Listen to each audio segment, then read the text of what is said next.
Success Story Saturday, everyone.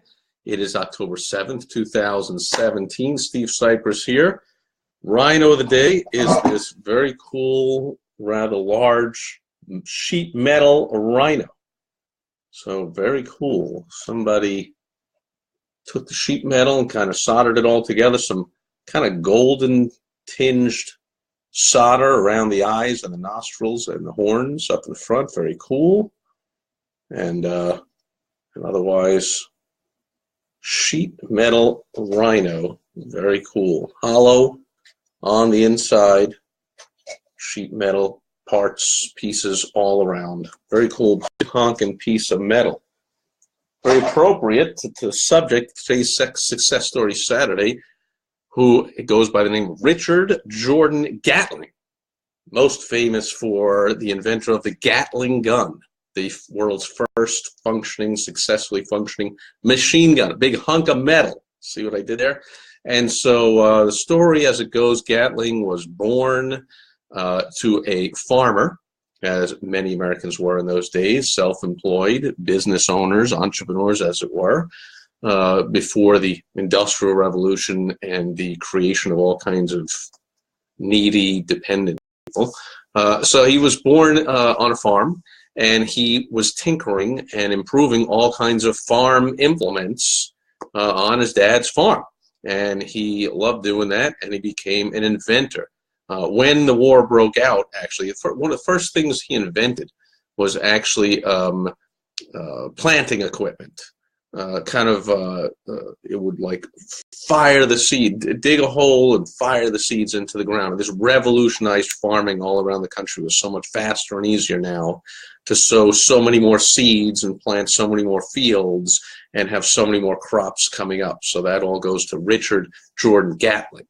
And then when the Civil War broke out, he said, man, I'm going to work on armaments here.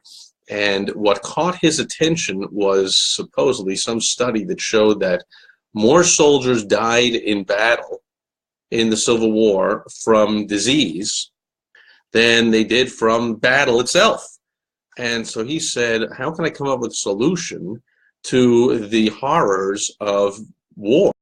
And many Americans, or people all around the world, eventually going into battle and getting shot at and getting killed, because that, as we see from current events, is an absolutely horrible situation, having masses of Americans getting shot at. And so he said, if I can invent a gun that can do the work of 100 soldiers, then there will no longer be the need for these massive armies to go into battle. You need many fewer soldiers. I think it took 4 men to work the Gatling gun. So you need many fewer soldiers when you have the progress of technology and war, bring it all the way to today, and you got drones doing all kinds of, Obama was like the droner-in-chief, right? He drone killed more people than anyone like of all time or whatever, with no, the soldiers that were running these drones are safely back in near Washington, D.C., the Pentagon or wherever, and they are operating these things that are in the Middle East and Afghanistan, wherever, that are killing all kinds of people all over the world.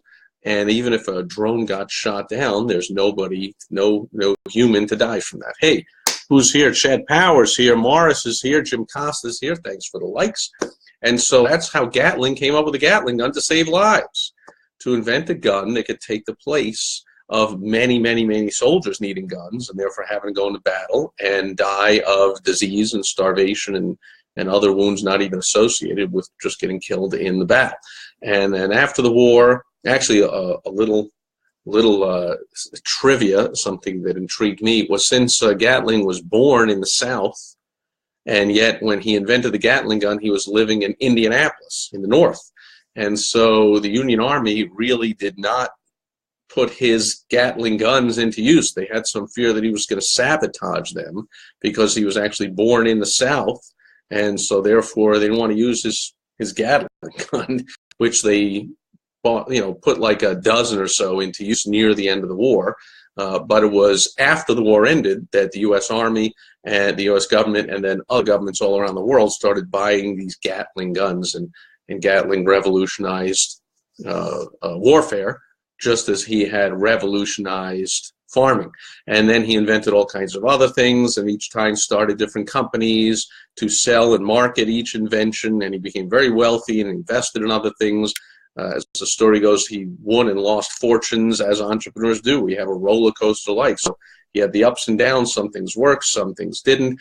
And one thing, true entrepreneur to his core, he never retired.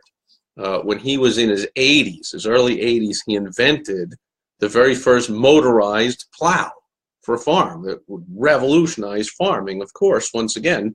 However, on a trip to New York to see his patent agents and attorneys and get the thing through and patented at the age of 84, he died in New York trying to get that thing going so he could sell it and market it. So 84 years old, which in those days, around the turn of the last century, is a ripe old age, and working all the time because he enjoyed and loved what he did, which is pretty much the story of entrepreneurs. People ask, I've had the financial advisors meet with me all the time, like, what, when do you want to retire, and how much? I don't retire. It's not even a word in this house, so I'm not going to retire. Why would I retire from helping people build businesses and make money? It's what I love doing. And I remember this one guy tell this story. There's one guy then looked and said, talk about a desperately terrible salesperson.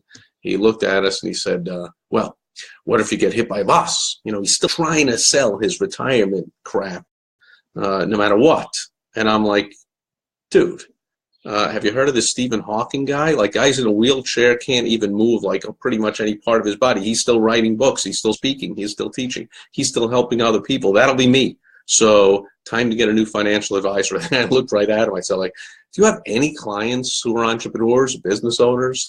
Because you certainly, you make your living talking to 9-to-5ers who, want to work as little as they can and give as little value as they can, and can't wait until it's 5 o'clock on a Friday and I can check out and go drink beer and pay no attention to anything work involved, and not help anybody and not give any value, and do as little as I possibly can to then retire as early as I possibly can, and then get a pension and create bankruptcies in cities all over America. But I digress. So similar to Richard Jordan Gatling, I do not plan on retiring. And also similar to Richard Jordan Gatling, I have a useless doctoral degree, because I went to law school and never practiced being a lawyer. And Gatling went to medical school after he came down with a little case of the smallpox. He was like, oh, I think I'll go to medical school. He got a medical degree. And he said, yeah, I don't want to be a doctor. I want to be a business person, an inventor, an entrepreneur. That's what he did.